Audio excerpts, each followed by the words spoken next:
I like the first book better than this one. Doom Hell on Earth basically retells the story or creates a new story for the second Doom game. And it's really not that great. They had to take some liberties with the source material, obviously, but the stuff that they chose to do just did not work for me at all.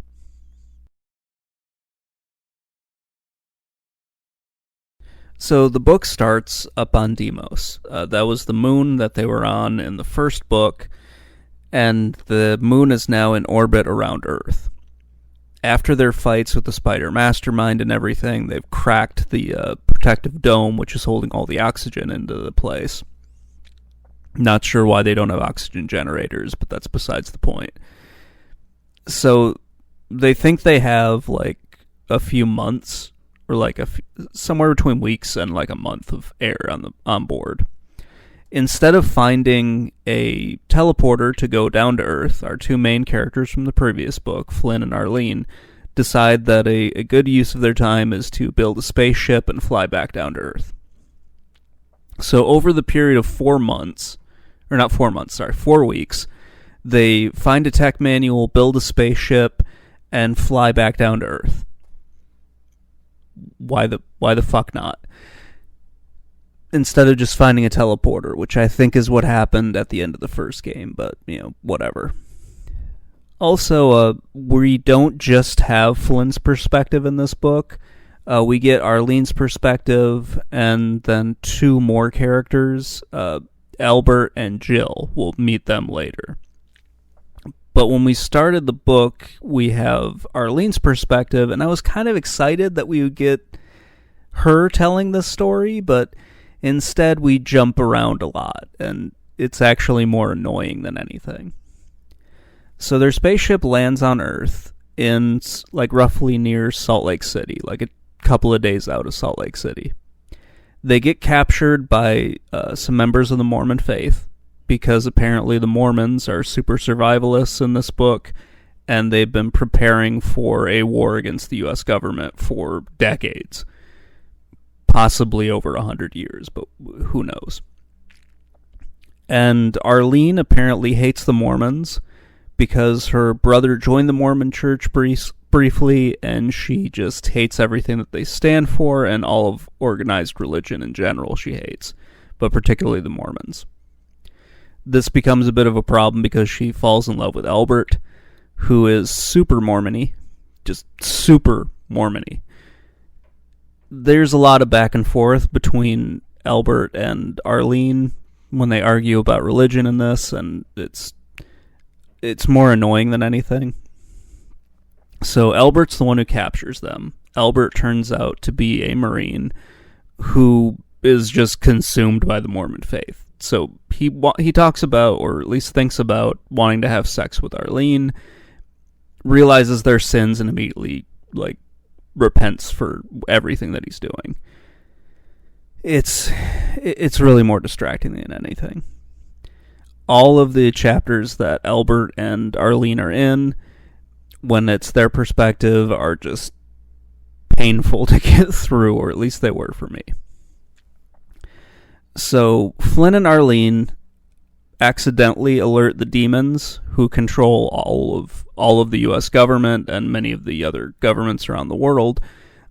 They accidentally alert the demons to their location in Salt Lake City and what they did, bringing just wave after wave of demonic armies and humans that have sided with the enemies down upon them. Because they're stupid. And then I have no other way to say this. They're stupid. The president of the Mormons, who inadvertently caused this, he's stupid as well. There's a lot of stupid people going on. To steal a phrase that I used when I was in the Navy to explain to somebody what they did was wrong and why the officer that told them to do it was wrong. You're stupid, he's stupid, and you're even more stupid for not telling the officer that he's stupid. It's just rampant stupidity going on here. So the president of the Mormons gives them a mission in order to achieve in order to kind of repent for the fact that they killed all of the Mormons, or at least will kill all the Mormons, if they don't hold out for like this 4-year siege that they pop. It's crazy when you actually read what's going on in Salt Lake City in this book. Specifically in this book. I don't believe this is actually really happening. But yeah, it's weird. So Arlene, Flynn, Albert, and another character named Jill all go on this wonderful trip to Los Angeles to shut down the demonic energy shield that is preventing them from doing stuff, or at least preventing the resistance from doing stuff. It's not really clear exactly what they're supposed to be doing, but yeah. Jill, their fourth member, is a 14-year-old super hacker because she's younger than the Marines and apparently walked past a computer a few times, so now she's a super hacker. It's not really explained why, but why not? She's a super hacker. The four of them go on their little trip. They make a lot of stupid decisions, and their plans are kind of dumb on how they're going to get into Los Angeles, but they manage to kind of avoid all of the zombies and everything and the demons. And they eventually get into Los Angeles. To back up a little bit, they also meet our fifth character, Ken, who is a former CIA agent who's been turned into a living computer. It's actually really cool. So they talk a lot about how the demons are messing with like genetic experiments and whatnot to create new monsters, which you meet. Well, yeah, which you kind of meet and have described in this book. It's really awesome. And they're really into like biotech and everything, where they're merging like biological organisms with different pieces of technology. And that's kind of what they did with Ken. They turned him into a computer. He's got all these computer jacks and everything hanging out of him. And he can only really communicate by Jill like hooking up her little supercomputer to him. It's really cool. I really, really dug this part. And yeah, it's a lot of fun when they find him. So they get him off of a train, and this is when they cause a spider mastermind to fight a cyber demon, which they still use their stupid names that they came up for him with, but it's pretty cool, actually. Then they get to a safe house. They start talking to Ken. They blow the safe house's cover, so the safe house gets blown up by the aliens. They escape again. They make it onto a plane. Unfortunately, none of these Marines know how to fly. They can build a frickin' spaceship and get that thing down to Earth in what's basically a controlled fall, but still, none of them know how to fly a plane. It's brilliant. But Jill knows how to fly because she's a super hacker, so she knows how to fly. And so she super hacks the plane that they're on, and they start flying, but they can't pass through the energy shield because that's still up, because our stupid Marines forgot that they have to turn the energy shield off. So Arlene and Flynn jump out of the plane, shut off the energy shield, and then Albert and Jill fly out to Hawaii because that's apparently where they have to go. They had a mission at some point, but they just kind of said fuck it and started doing something else. At least that's the way it seems. And then we end on a cliffhanger with Arlene and Flynn planning to jump or escape into something. Probably on a helicopter, because I'm guessing Arlene knows how to fly helicopters. Can't fly a goddamn plane, but apparently she knows how to fly a helicopter. So, yeah, whatever. That's pretty much Hell on Earth, which is a very loose retelling of the second Doom game. And honestly, I just think this story is just kind of stupid compared to the other one.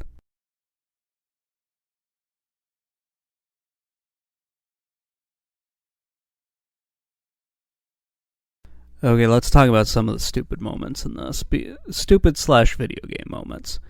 Because a lot of strange stuff happens in this book that could have easily been avoided if the characters had just talked to one another or used some common sense. There are a lot of cool moments in this, too. Like when they get the Spider Mastermind to fight the Cyber Demon on the train. It's pretty awesome. They basically basically use the Spider Mastermind's webbing, because apparently these things have webbing now. They have webbing and psychic abilities, but they don't use their psychic abilities enough. So they send Jill down, and she loops this thing around one of the Spider Mastermind's legs, and they drop this hook that catches on the actual train tracks, and it pulls one of the legs of the Spider Mastermind off, and it starts shooting at the Cyber Demon, and that's kind of how they start fighting. Then the Cyber Demon falls off, but it's holding on to the train, and it looks up and sees Flynn, and then Flynn shoots the thing with a shotgun, and it kills it. It's a pretty cool moment, and I kind of like that, and it's a callback to something that happens in Doom 2, where you see the Spider Mastermind fighting the Cyber Demon, and you can kind of help one of them out and whatnot. Then you have Flynn and Arlene, who alert the demons that have taken over the world what is happening in Salt Lake City and what these two did.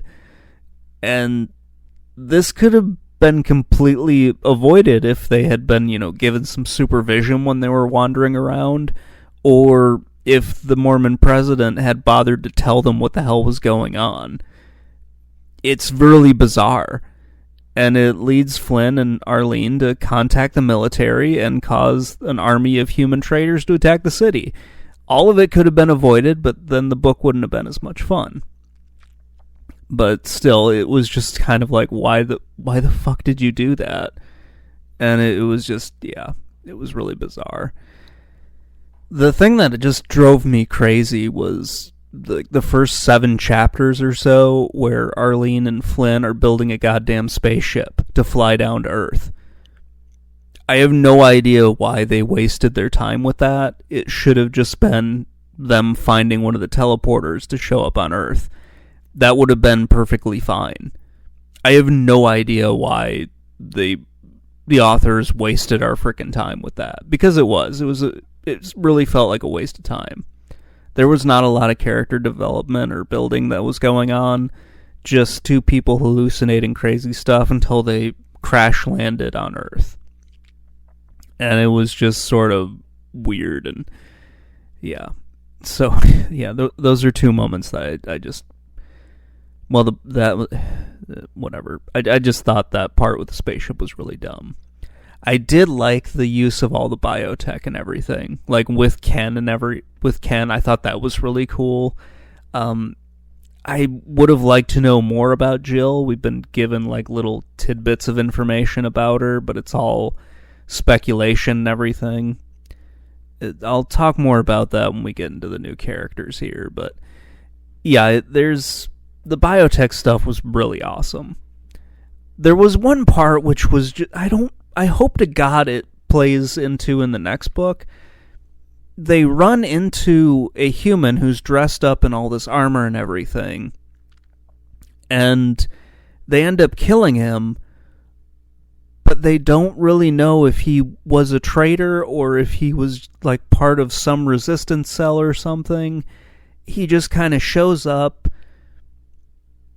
Jill accidentally gives away her position. The guy's trying to get her to go with him to meet his leader, wherever that might be. And then Albert, Flynn, and Arlene kill the guy. And then they kind of stare at his corpse for a little bit, decide that it's not as interesting as they thought it was, and then continue out their mission. It was kind of strange. Anyway, let's talk about our 3 new main characters here.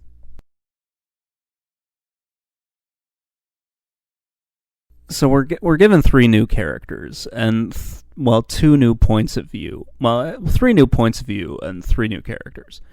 So we already knew Arlene, but she's given points of view on this. Our 3 new characters are Albert, Jill, and Ken. They kind of join our 2 incredibly incompetent heroes, who are incompetent whenever they feel like it. And these 3 are also... Well, Albert is equally incompetent whenever he feels like it. It's weird. There's a lot of fluctuating intelligence going on between these people. But yeah, Albert was interesting at first. He's the person who brings Flynn and Arlene to Salt Lake City. He kind of explains some of the things that are going on, but he doesn't explain everything. He's a Marine sniper, but he's left the military at some unspecified time, and he's mostly there for Arlene to kind of lust over and argue about religion. He's pretty forgettable. The chapters he narrates are sometimes completely pointless, or could have been narrated by someone else. Jill is our super hacker who lost her parents during the invasion. Someone might have been abusing her, but we don't know. We're not given a whole lot of information about her. We don't really know anything about her history, aside from the fact that she's a super hacker. And I think she only narrates one chapter where we don't learn a whole lot about her. I wish a lot of Albert's chapters had been given to Jill, and we had gotten Jill's perspective on stuff, because I would have wanted to know more about her and everything that's been happening with her. I think she's going to be in the next couple books, but I'm not really sure because of the cliffhanger in this one. Then we have Ken. He's our CIA analyst turned into a living computer. He doesn't really talk a whole lot, but he's pretty interesting, and like he kind of reminds me of like the body horror movie Tetsuo the Iron Man or Videodrome or something like that, where he's kind of just like infused with technology and everything. I thought he was pretty cool. There's also just an influx of Mormonism and everything in this book, which feels like a whole nother character in the book, but really isn't, because it just sort of dominates everything that Albert does, and it gets really annoying. I don't think these characters are really used all that well, and hopefully they get better in the next book. But yeah, for right now, we don't know a whole lot about them, and we could probably stand to know more. Kind of feel like I've been a bit hard on this book, but let's talk about a few of the things that I liked and disliked about it.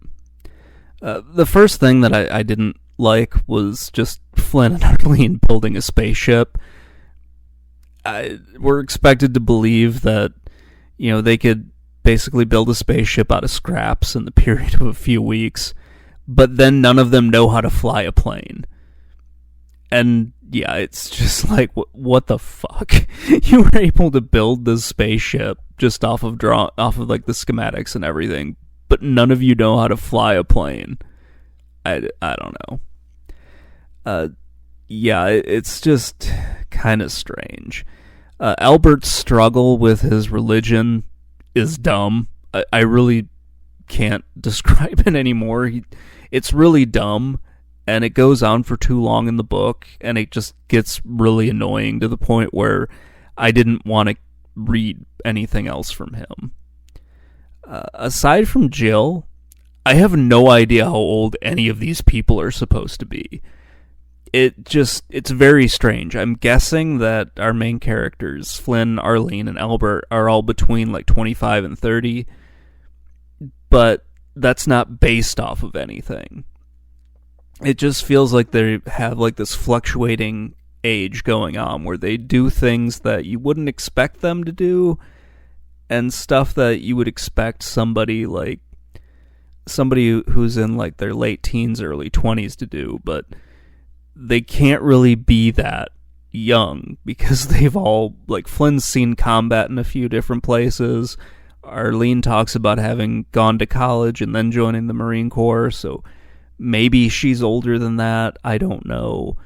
Albert was in and then got out, so he's at least in his mid-20s by now. I don't know. It's just very strange. There is one part of the book that felt like just a complete throwaway scene. And I did mention it before with like the new characters. It's when they run into like the soldier who may or may not be with the aliens, and then they kill him off and nothing's done with it. I don't know. It's very strange. I do like how this world is described, and the authors paint like a really good picture of just how broken this place is, how seemingly disorganized the demons are, but how they still control everything. just because they have so many numbers and whatnot that they don't really seem to care about 3 or 4 people running around.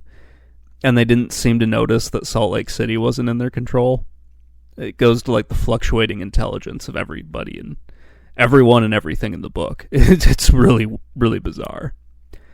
But yeah, it does kind of feel like the setting of this could be like a George Romero movie or something. Like one of the, probably like something like Out of Day of the Dead or Dawn of the Dead, something like that. It's a really cool setting that the authors have painted here. Just the world's totally gone to hell, and it's absolutely wonderful. So at times this book was pretty exciting. However, whenever it would get exciting, something really stupid would happen, and it would just kind of pull me out of it. And things would just kind of stop making sense. I've already mentioned like the fluctuating intelligence of our heroes. Like that was just sort of annoying at times. The people around them just not trusting even themselves, not letting anybody know what's happening. It was really just it was just more obnoxious than anything. But yeah, you would have stuff like that, but then it would be really cool where they're figuring out ways to get around the zombies and whatnot. So I don't think I liked the second book all that much. The story was okay, the setting was really great, but just our characters kind of suck.